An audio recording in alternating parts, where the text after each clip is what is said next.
everyone, it's Hayley here from the Gale Library in Newton, here with your Harry Potter Wednesday. Welcome. So we are now on chapter 6 of J.K. Rowling's Harry Potter and the Sorcerer's Stone. And if you've been following, chapter 5, which was called Diagon Alley, was the chapter where Harry went to collect all his school supplies, ready to start at Hogwarts School of Magic. So he met Draco Malfoy for the first time, and that's when he kind of really realized that he was famous. Everybody stopped to shake his hand and figure out who he was. And we left the chapter with Harry back on the train to the Dursleys, and he was waving Hagrid goodbye, and off he went. So chapter 6, which is called The Journey from Platform 9 3/4, is the chapter we're going to read today. If you have missed chapters 1 through 5, you can see them on our YouTube channel. So if you just head to YouTube, type in Gale Library Newton, you'll see our library picture pop up. You can click right in there and listen to all of our Harry Potter chapters there too. So if you miss out on any, you don't really miss out because there's somewhere else to get them. Okay. J.K. Rowling's Harry Potter and the Sorcerer's Stone, Chapter 6, The Journey from Platform 9 3/4. Harry's last month with the Dursleys wasn't fun. True, Dudley was now scared of Harry so that he wouldn't stay in the same room, while Aunt Petunia and Uncle Vernon didn't shut Harry in his cupboard, force him to do anything, or shout at him. In fact, they didn't speak to him at all. Half terrified and half furious, they acted as though any chair that Harry were in were empty. Although this was an improvement in many ways, it did become a bit depressing after a while. Harry kept to his room, with his new owl for company. He had decided to call her Hedwig, a name he had found in the history of magic. His school books were very interesting.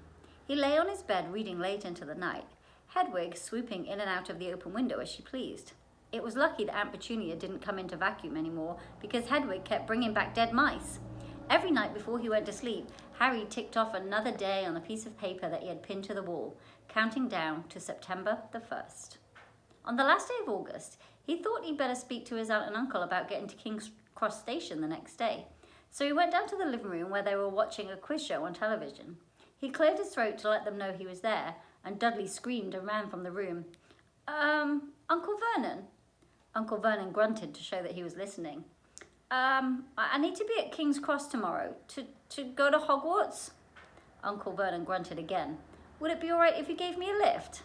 Grunt. Harry supposed that meant yes. Thank you. He was about to go back upstairs when Uncle Vernon actually spoke. Funny way to get to a wizard school, the train. Magic carpets all got punctures, have they? Harry didn't say anything. Where is the school anyway? I don't know, said Harry, realizing this for the first time.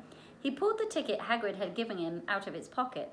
I just take the train from platform 9 3/4 at 11 o'clock, he read. His aunt and uncle stared. Platform what? 9 3/4. Don't talk rubbish, said Uncle Vernon. There is no platform 9 3/4. But it's on my ticket. Barking, said Uncle Vernon. Howling mad, the lot of them. You'll see. Just you wait. All right, we'll take you to King's Cross. We're going up to London tomorrow anyway, or I wouldn't even bother. Why are you going to London? Harry asked, trying to keep things friendly. Taking Dudley to the hospital, growled Uncle Vernon. Got to have that ruddy tail removed before he goes to Smeltings. Harry woke at 5 o'clock the next morning and was too excited and too nervous to go back to sleep. He got up and pulled on his jeans because he didn't want to walk to the station in his wizard's robes. He'd change on the plane. He checked his Hogwarts list yet again to make sure he had everything he needed, saw that Hedwig was shut safely in her cage, and then paced up and down the room, waiting for the Dursleys to get up. 2 hours later, Harry's huge, heavy trunk had been loaded into the Dursleys' car. Aunt Petunia had talked Dudley into sitting next to Harry, and they had set off. They reached King's Cross at 10:30. Uncle Vernon dumped Harry's trunk onto a cart and wheeled it to the station for him. Harry thought this was strangely kind until Uncle Vernon stopped dead, facing the platform with a nasty grin on his face. Well, there you are, boy. Platform 9, platform 10. Your platform should be somewhere in the middle, but they don't seem to have built it yet, do they? He was quite right, of course. There was a big plastic number 9 over one platform, and a big plastic number 10 over the one next to it. And in the middle, nothing at all. Have a good term, said Uncle Vernon with an even nastier smile. He left without another word. Harry turned and saw the Dursleys drive away. All three of them were laughing. Harry's mouth went rather dry. What on earth was he going to do? He was starting to attract a lot of funny looks because of Hedwig. He'd have to ask somebody. He stopped a passing guard but didn't dare mention platform 9 3/4. The guard had never heard of Hogwarts, and when Harry couldn't tell him what part of the country it was in, he started to get annoyed, as though Harry was being stupid on purpose. Getting desperate, Harry asked for the train that left at 11 o'clock, but the guard said there wasn't one. In the end, the guard strode away, muttering about time wasters. Harry was now trying hard not to panic. According to the large clock over the arrivals board, he had 10 minutes left to get on the train to Hogwarts, and he had no idea how to do it. He was stranded in the middle of a station with a trunk he could hardly lift, a pocket full of wizard money, and a large owl. Hagrid must have forgotten to tell him something that you had to do, like tapping the third brick on the left to get into Diagon Alley. He wondered if he should get out his wand and start tapping the ticket inspector's stand between platforms 9 and 10. At that moment, a group of people passed just behind him, and he caught a few words of what they were saying. Packed with muggles, of course. Harry swung around. The speaker was a plump woman who was talking to 4 boys, all with flaming red hair. Each of them was pushing a trunk like Harry's in front of them, and they had an owl. Heart hammering, Harry pushed his cart after them. They stopped, and so did he, just near enough to hear what they were saying. Now, what's the platform number? said the boy's mother. 9 3/4, piped a small girl, also red-headed, who was holding her hand. Mom, can't I go? You're not old enough, Ginny. Now be quiet. All right, Percy, you go first. What looked like the oldest boy marched towards platforms 9 and 10. Harry watched, careful not to blink in case he missed it. But just as the boy reached the dividing barrier between the 2 platforms, a large crowd of tourists came swarming in front of him, and by the time the last backpacker cleared away, the boy had vanished. Fred, you next, said the plump woman. I'm not Fred, I'm George, said the boy. Honestly, woman, call yourself a mother? Can't you tell I'm George? Sorry, George dear. Only joking, I am Fred, said the boy, and off he went. His twin called after him to hurry up. He must have done so because a second later he had gone. But how had he done it? Now the third brother was walking briskly towards the barrier. He was almost there, and then, quite suddenly, he wasn't anywhere, and there was nothing else for it. Excuse me, said Harry to the plump woman. Hello, dear, she said. First time at Hogwarts? Ron's new too. She pointed at the last and youngest of her sons. He was tall, thin, and gangling, with freckles, big hands and feet, and a long nose. Yes, said Harry. The thing is, I don't know how to. How to get onto the platform? She said kindly, and Harry nodded. Not to worry, she said. All you have to do is walk straight at the barrier between platforms 9 and 10. Don't stop, and don't be scared you'll crash into it. That's very important. Best do it a bit of a run if you're nervous. Go on now, before Ron. Okay, said Harry. He pushed his trolley around and stared at the barrier. It looked very solid. He started to walk towards it. People jostled him on their way to platforms 9 and 10. Harry walked more quickly. He was going to smash right into that barrier, and then he'd be in trouble. Leaning forward on his cart, he broke into a heavy run. The barrier was coming nearer and nearer. He wouldn't be able to stop. The cart was out of control. He was a foot away. He closed his eyes, ready for the crash. It didn't come. He kept on running. He opened his eyes. A scarlet steam engine was waiting next to the platform, packed with people. A sign overhead said, Hogwarts Express, 11 o'clock.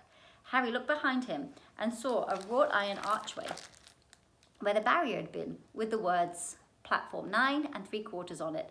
He had done it! Smoke from the engine drifted over the heads of the chattering crowd, while cats of every colour wound here and there between their legs. Owls hooted to one another in disgruntled sort of way over the babbling and the scraping of heavy trunks. The first few carriages were already packed with students, some hanging out of the window to talk to their families, some fighting over seats. Harry pushed his cart off down the platform in search of an empty seat. He passed a round-faced boy who was saying, Gran, I've lost my toad again. Oh, Neville, he heard the old woman sigh. A boy with dreadlocks was surrounded by a small crowd. Give us a look, Lee, go on. The boy lifted the lid off the box in his arms, and the people around him shrieked and yelled as something inside poked out. A long, hairy leg. Harry pressed on through the crowd until he found an empty compartment near the end of the train. He put Hedwig inside first, and then started to shove and heave his trunk towards the train door. He tried to lift it up the steps, but he could hardly raise one end, and twice he dropped it painfully on his foot. Want a hand? Excuse me. It was one of the red-headed twins he'd followed through the barrier. Yes, please, Harry panted. Oi, Fred, come here and help.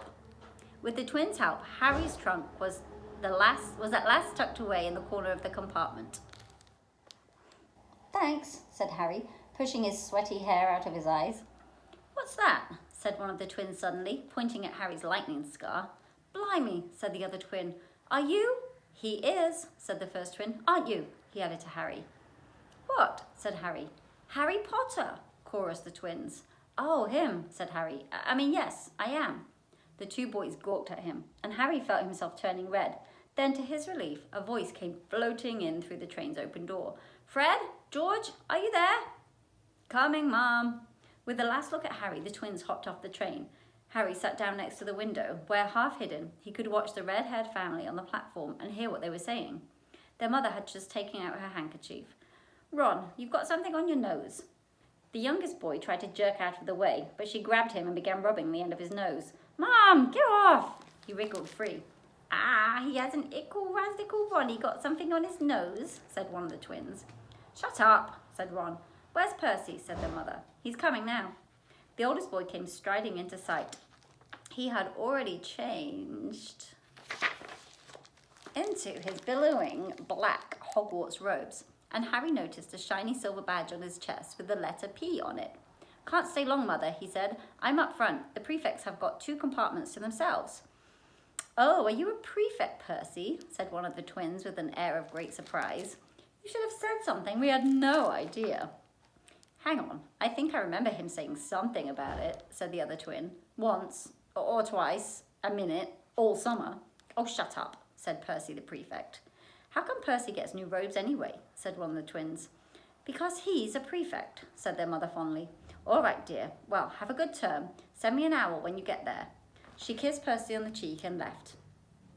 Then she turned to the twins. Now, you two, this year, you behave yourselves. If I get one more owl telling me that you've blown up a toilet or... Blown up a toilet? We've never blown up a toilet. Great idea, though. Thanks, Mum. It's not funny. And look after Ron. Don't worry. Equal Ronnykins is safe with us. Shut up, said Ron again. He was almost as tall as the twins already, and his nose was still pink where his mother had rubbed it. Hey, Mum, guess what? Guess who we just met on the train? Harry leaned quietly backwards so that they couldn't see him looking. You know that black-haired boy who was near us at the station? You know who he is? Who? Harry Potter. Harry heard the little girl's voice. Oh, Mum, can I go on the train and see him? Mum, please, please, Mum.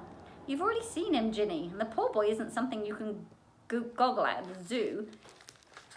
Is he really, Fred? How'd you know?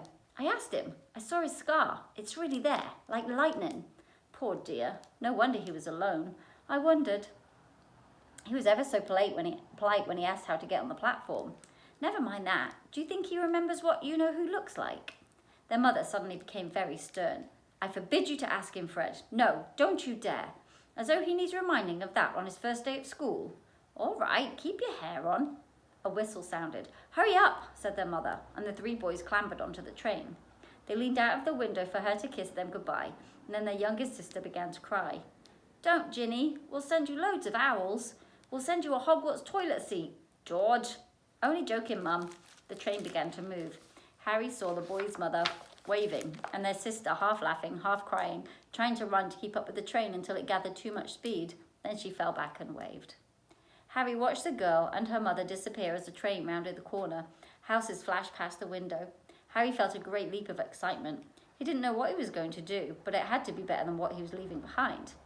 The door of the compartment slid open, and the youngest red-haired boy came in. Anyone sitting there? He asked, pointing at the seat opposite Harry. Everywhere else is full. Harry shook his head, and the boy sat down. He glanced at Harry and looked quickly out of the window, pretending he hadn't looked. Harry saw he still had the black mark on his nose. Hey, Ron. The twins were back. Sorry. Hey, Ron. The twins were back. Listen, we're going down the middle of the train. Lee Jordan's got a giant tarantula down there. Right, mumbled Ron. Harry, said the other twin, did we introduce ourselves? Fred and George Weasley, and this is Ron, our brother. See you later then. Bye, said Harry and Ron. The twins slid the compartment shut behind them. Are you really Harry Potter? Ron blurted out. Harry nodded. Oh, well, I thought it might be one of Fred and George's jokes, said Ron. And have you really got, Harry pointed at his forehead. He pulled back his bangs to show the lightning scar. Ron stared. So that's where you know who? Yes, said Harry, but I can't remember it. Nothing? Said Ron eagerly. Well, I remember a lot of green light, but nothing else. Wow, said Ron. He sat and stared at Harry for a few moments. Then, as though he had suddenly realised what he was doing, he looked quickly out of the window again. Are all your family wizards? Asked Harry, who found Ron just as interesting as Ron found him. Yeah, I think so, said Ron. I think Mum's got a second cousin who's an accountant, but we never talk about him. So you must know loads of magic already. The Weasleys were clearly one of those old wizarding families the pale boy in Diagon Alley had talked about. I heard you went to live with Muggles, said Ron. What are they like? Horrible. Well, not all of them. My aunt and uncle and cousin are, though. I wish I had 3 wizard brothers. 5, said Ron. For some reason, he was looking gloomy. I'm the 6th in our family to go to Hogwarts. You could say I've got a lot to live up to. Bill and Charlie have left already. Bill was head boy, and Charlie was captain of Quidditch. Now Percy's a prefect. Fred and George mess around a lot, but they still get really good marks, and everyone thinks they're really funny. Everyone expects me to do as well as my brothers. But if I do, it's no big deal, because they did it first. You never get anything new either. With 5 brothers, I've got Bill's old robes, Charlie's old wand, and Percy's old rat. Ron reached inside his jacket pocket and pulled out a fat grey rat, which was asleep. His name's Scabbers, and he's useless. He hardly ever wakes up. Percy got an owl from my dad for being made prefect, but they couldn't have... I got Scabbers instead. Ron's ears went pink. He seemed to think he'd said too much, because he went back to staring out of the window. Harry didn't think there was anything wrong with not being able to afford an owl. After all, he'd never had so much money in his life until a month ago. And he told Ron so, all about having to wear Dudley's old clothes and never getting any proper birthday presents. This seemed to cheer Ron up. Until Hagrid told me I didn't know anything about being a wizard, or about my parents, or Voldemort. Ron gasped. What? Said Harry. You said you know whose name, said Ron, sounding both shocked and impressed. I'd have thought you, of all people. I'm not trying to be brave or anything, saying the name, said Harry. I just never knew you shouldn't. See what I mean? I've got loads to learn, I bet, he added, forcing for the first time something that had been worrying him a lot lately. I bet I'm the worst in the class. You won't be. There's loads of people that come from Muggle families, and they learn really quick. While they'd been talking, the train had carried them out of London. They were now speeding past fields full of cows and sheep, and they were quiet for the first time, watching the fields and lanes flick past. Around 12:30, there was a great clattering outside in the corridor, and a smiling, dimpled woman slid back their door and said, Anything off the cart, dears? Harry, who hadn't had breakfast, leapt to his feet, but Ron's ears went pink again, and he muttered that he'd bought sandwiches. Harry went out into the corridor. He'd never had any money for candy with the Dursleys, and now that he had pockets rattling with gold and silver, he was ready to buy as many Mars bars as he could carry. But the woman didn't have Mars bars. What she did have were Bertie Bott's every flavour beans, Drubel's best blowing bubblegum, chocolate frogs, pumpkin pastries, cauldron cakes, licorice wands, and a number of other strange things that Harry had never seen in his life. Not wanting to miss anything, he got some of everything and paid the woman 11 silver sickles and 7 bronze nuts. Ron stared as Harry brought it all back into the compartment and tipped it onto an empty seat. Hungry, are you? Starving, said Harry, taking a large bite out of a pumpkin pastry. Ron had taken out a lumpy package and unwrapped it. There were 4 sandwiches inside. He pulled one of them apart and said, She always forgets I don't like corned beef. Swap you one for these, said Harry, holding up a pasty. Go on. You don't want this. It's all dry, said Ron. She hasn't got much time, he added quickly. 5 of us. Go on, have a pasty, said Harry, who had never had anything to share before, or indeed anyone to share it with. It was a nice feeling, sitting there with Ron, eating their way through all Harry's pasties, cakes and candies. The sandwiches lay forgotten. What are these? Harry asked Ron, holding up the pack of chocolate frogs. They're not really frogs, are they? He was starting to feel that nothing would surprise him. No, said Ron, but see what the card is. I'm missing Agrippa. What? Oh, of course, you wouldn't know. Chocolate frogs have cards inside them, to collect. Famous witches and wizards. I've got about 500, but I haven't got Agrippa or Ptolemy. Ptolemy. Harry unwrapped his chocolate frog and picked up the card. It showed a man's face. He wore half-moon glasses and had a long crooked nose and flowing silver hair, beard and a moustache. Underneath the picture was the name Albus Dumbledore. So this is Dumbledore, said Harry. Don't tell me you've never heard of Dumbledore, said Ron. Can I have a frog? I might get Agrippa. Thanks. Harry turned over his card and read, Albus Dumbledore, currently headmaster of Hogwarts. Considered by many the greatest wizard of modern times, Dumbledore is particularly famous for his defeat of the dark wizard Grindelwald in 1945 and for the discovery of 12 uses of dragon's blood, and for his work on alchemy with his partner, Nicholas Flamel. Professor Dumbledore enjoys chamber music and 10-pin bowling. Harry turned the card back over and saw to his astonishment that Dumbledore's face had disappeared. He's gone. Well, you can't expect him to hang around all day, said Ron. He'll be back. No, I've got Morgana again. I've got about 6 of her. Do you want it? You can start collecting. Ron's eyes strayed to the pile of chocolate frogs waiting to be unwrapped. Help yourself, had Harry. But in, the Muggle world, people just stay in photos. Do they? What, they don't move at all? Ron sounded amazed. Weird. Harry stared as Dumbledore slid back into the picture on his card and gave him a small smile. Ron was more interested in eating the frogs than looking at the famous witches and wizard cards, but Harry couldn't keep his eyes off them. Soon he had not only Dumbledore and Morgana, but Hengst of Woodcroft, Alberic, Grunion, Cerise, Periculus, and Merlin. Should practice these words before I read. He finally tore his eyes away from the Drudus Colonda, who was scratching her nose to open a bag of Bertie Bott's every flavoured beans. You want to be careful with those, Ron warned Harry. When they say every flavour, they mean every flavour. You get all the ordinary ones like chocolate and peppermint and marmalade, but then you can get a spinach and liver or tripe. George reckons he had a booger-flavoured one once. Ron picked up a green bean, looked carefully at it, and bit into the corner. Blah! See? Sprouts! They had a good time eating the every flavoured beans. Harry got toast, coconut, baked beans, strawberry, curry, grass, coffee, sardine, and was even brave enough to nibble the end of a funny grey one that Ron wouldn't touch, which turned out to be pepper. The countryside was now flying past the window. It was becoming wilder. The neat fields were gone. There were now woods, twisting rivers, and dark green hills. There was a knock on the door of their compartment, and a round-faced boy Harry had passed on platform 9 3/4 came in. He looked tearful. Sorry, he said, but have you seen a toad at all? When they shook their heads, he wailed, I've lost him. He keeps getting away from me. He'll turn up, said Harry.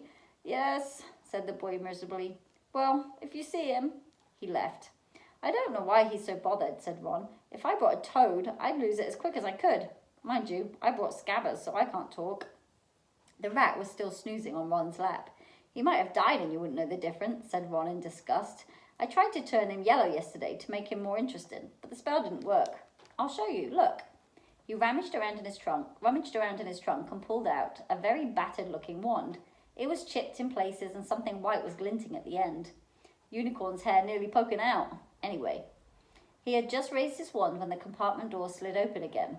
The toadless boy was back. This time he had a girl with him. She was already wearing her new Hogwarts robes. Has anyone seen a toad? Neville's lost one, she said. She had a bossy sort of voice, lots of bushy brown hair, and rather large front teeth. We've already told him we haven't seen it, said Ron, but the girl wasn't listening. She was looking at the wand in his hand. Oh, are you doing magic? Let's see it then. She sat down. Ron looked taken back. All right. He cleared his throat. Sunshines, daisies, buttermellow. Turn this stupid fat rat yellow. He waved his wand, but nothing happened. Scabbers stayed grey and fast asleep. Are you sure that's a real spell? Said the girl. Well, it's not very good, is it? I've tried a few simple spells just for practice, and it's all worked for me. Nobody in my family's magic at all. It was ever such a surprise when I got my letter. But I was ever so pleased, of course. I mean, it's the very best school of witchcraft there is, I've heard. I've learned all about our course books by heart, of course, and I just hope it will be enough. I'm Hermione Granger, by the way. Who are you? She said all this very fast. Harry looked at Ron and was relieved to see by his stunned face that he hadn't learned all the course books by heart either. "I'm Ron Weasley," Ron muttered. "Harry Potter," said Harry. "Are you really?" said Hermione. "I know all about you, of course, and I got a few extra books for background reading. And you're in Modern Magical History and the Rise and Fall of the Dark Arts and Great Wizarding Events of the 20th Century." "Am I?" said Harry, feeling dazed. "Goodness, didn't you know?" "I'd have found out everything if it was me," said Hermione. "Do either of you know what house you'll be in? I've been asking around. I hope I've been Gryffindor. Sounds by far the best. I heard Dumbledore himself was in it, but I suppose Ravenclaw wouldn't be too bad. Anyway, we better go look for Neville's toad. You two had better change. You know, I expect we'll be there soon." And she left, taking the toadless boy with her. "Whatever house I'm in, I hope she's not in it," said Ron. He threw his wand back into his trunk. "Stupid spell. George gave it to me. Bet he knew it was a dud." "What house are your brothers in?" Harry asked. "Gryffindor," said Ron. Gloom seemed to be settling on him again. "Mum and Dad were in it too. I don't know what they'll say if I'm not. I don't suppose Ravenclaw would be too bad. But imagine if they put me in Slytherin." "That's the house you know who was in." "Yeah," said Ron. He flopped back into his seat, looking depressed. "You know, I think the end of Scabbers' whiskers are a bit lighter," said Harry, trying to take Ron's mind off the houses. "So what do your oldest brothers do now that they've left anyway?" Harry was wondering what a wizard did once he finished school. "Charlie's in Romania studying dragons, and Bill's in Africa doing something for Gringotts," said Ron. "Did you hear about Gringotts? It's been all over the Daily Prophet, but I don't suppose you get that with the Muggles. Someone tried to rob a high-security vault." Harry stared. "Really? What happened to them?" "Nothing. That's why it's such big news. They haven't been caught. My dad said it must have been a powerful dark wizard to get round Gringotts, but they don't think they took anything. That's what's odd, because everyone gets scared when something like this happens in case you know who's behind it." Harry turned this news over in his mind. He was starting to get a prickle of fear every time you know who was mentioned. He supposed this was all part of entering the magical world, but it had been a lot more comfortable saying Voldemort without worrying. "What's your Quidditch team?" Ron asked. I don't know any," Harry confessed. "What?" Ron looked dumbfounded. "Oh, you wait. It's the best game in the world." And he was off, explaining all about the 4 balls and the positions of the 7 players, describing famous games that he'd been to with his brothers and the broomstick that he'd like to get if he had the money. He was just taking Harry through the fine points of the game when the compartment door slid open yet again. But it wasn't Neville the toadless boy, or Hermione Granger this time. 3 boys entered. Harry recognised the middle one at once. It was the pale boy from Madame Malkin's robe shop. He was looking at Harry with a lot more interest than he'd shown back in Diagon Alley. "Is it true?" he said. "They're saying all down the train that Harry Potter's in this compartment. So it's you, is it?"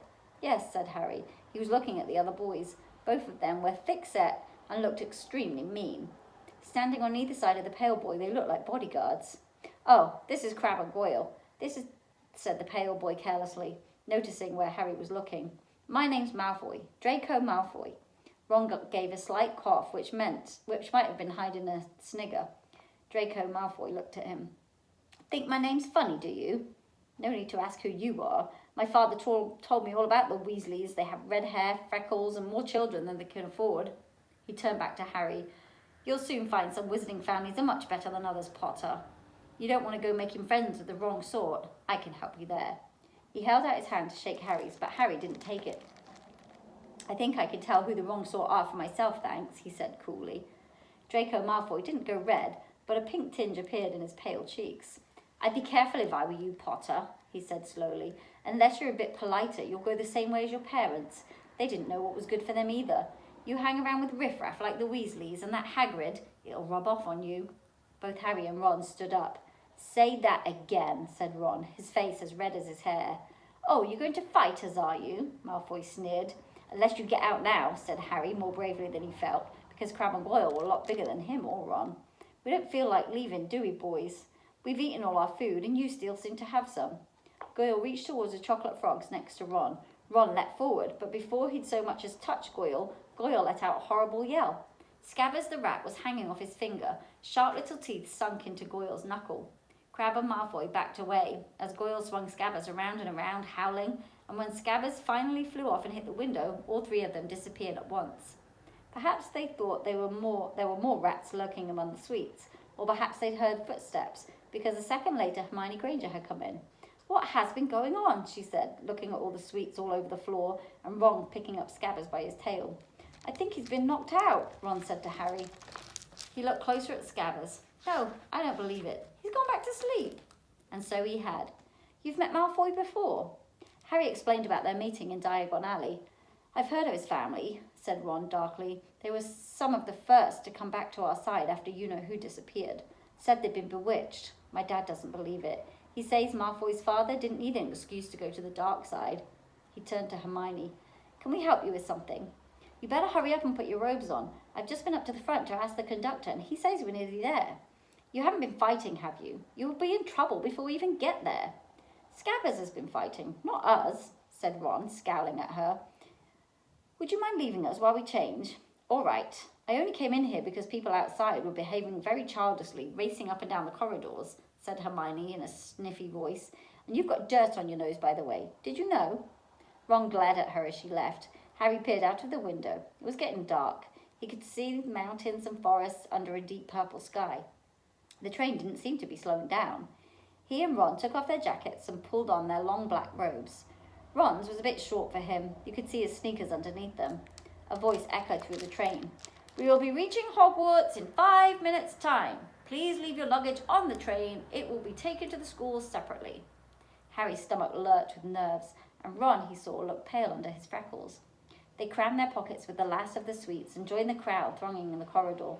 The train slowed right down and finally stopped. People pushed their way towards a door and out onto a tiny dark platform. Harry shivered in the cold night air. Then a lamp came bobbing over the heads of the students, and Harry heard a familiar voice.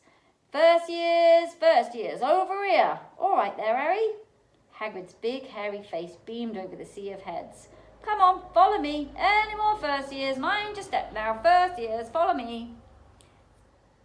Slipping and stumbling, they followed Hagrid down what seemed to be a steep, narrow path. It was so dark on either side of them that Harry thought there must be thick trees there. Nobody spoke much. Neville, the boy who kept losing the toads, sniffed once or twice.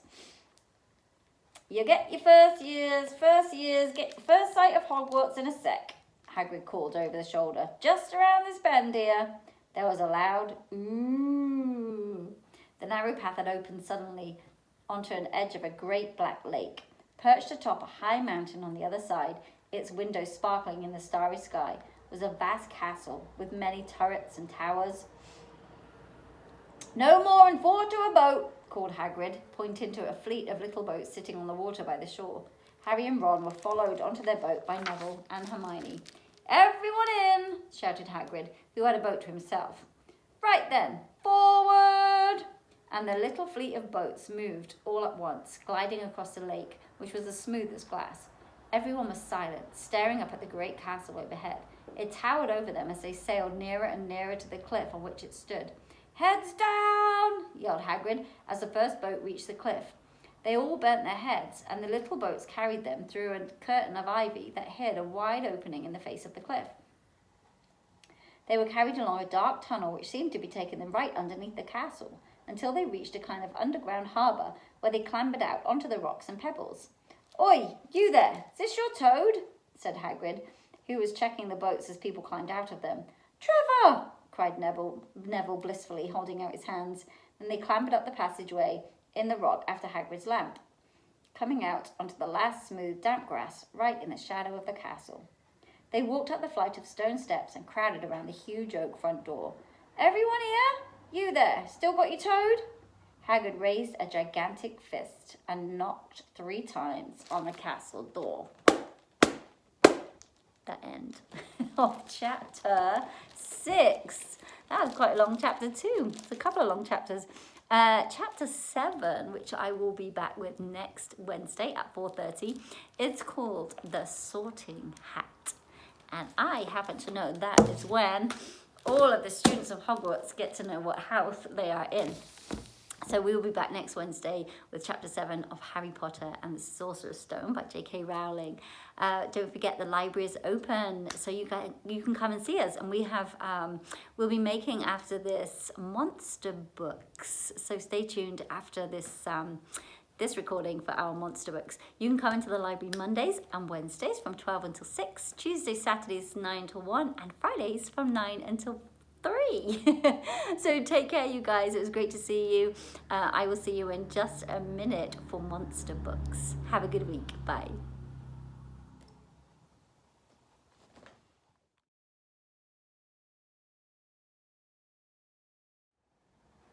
Hi, my Harry Potter fans and friends. Welcome to Harry Potter Wednesday and our craft for today. So we've just read chapter 6 of Harry Potter and the Sorcerer's Stone, and I like to do a little craft afterwards. And this week we are going to make Harry Potter's Book of Monsters. So I'm going to tell you what you need if you're at home. You're going to need a stick-it notepad, not a very big one. I've also got some furry material, which is going to cover up our Book of Monsters. We have some googly eyes, all different sizes. I have some red foam, just a little cut off, and some white foam. You could also use paper. And we're going to need our hot glue gun. So the first thing we're going to do, and cardstock. I just have a little piece of cardstock here. So your cardstock should match the size of your piece of furry material. You can actually use any material you want. I just thought the fur would be nice for a Book of Monsters. Okay, so what we're going to do first, I've got my hot glue gun plugged in. I have matched. So what I did was I got my stick-it notes, and I kind of traced out the size by holding it up, folding it across, and making sure I had enough room to cover the whole stick-it note, because that's going to actually be the book. So that's kind of how I measured it, using that as a template, just to make sure it covers the whole book. So once you've got your template of your fur or your cover, you're going to do exactly the same with the piece of white cardstock. So what I'm going to do is I'm just going to attach the cardstock to the material, so that it stays in place. 1 second, and I'm using hot glue for that. You could actually use school glue if you wanted to. School glue is fine. It just doesn't dry as quickly as hot glue.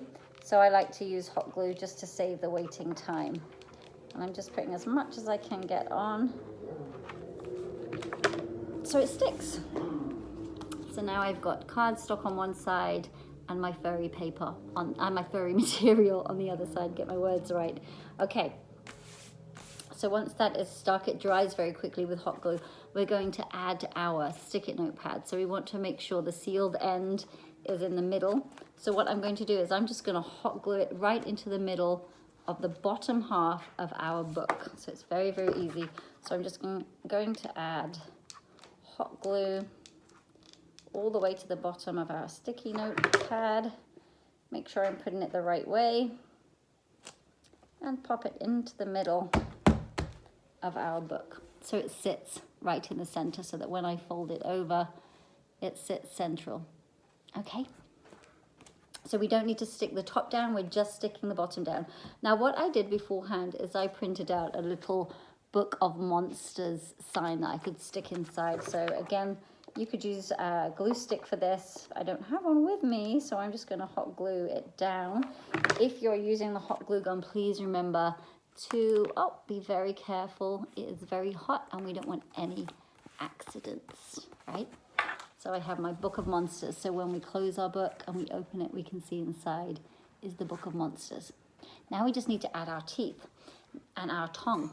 So what we need that for, so the reason we had our foam, white foam and red foam, is what I did is I cut just a little template of some teeth out, because they're going to be attached, and then like a snake's tongue. I guess you could do different types of shapes of tongue, but I did the snake. And all we're going to do here is we're going to hot glue the teeth to the top and the bottom. So I'm just going to stick them on the top inside of the book to the middle, and the bottom inside of the book to the middle, like so.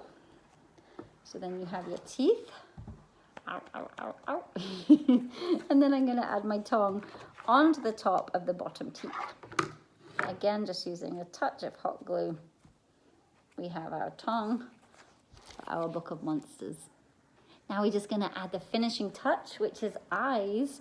Now you can use as many eyes as you want for your for your monster book. I've got a big one, which I'm going to pop right in the middle because I think it will be good. Cyclopsy looking book. And then I've got some different sizes that I'm just going to stick anywhere. You could, like I say, you can use as many eyes as you want. You could just have 1, 2, 4, wherever you want to place them. And once you've got your eyes on, oh, I'm putting the glue on the back of the eyes, not the book, because the fur gets it everywhere. I'm gonna add just a couple more. I've got some teeny tiny ones here that I wanted to put on. Yeah, you have to be very careful with the teeny ones, not to burn yourself, but you can use any size.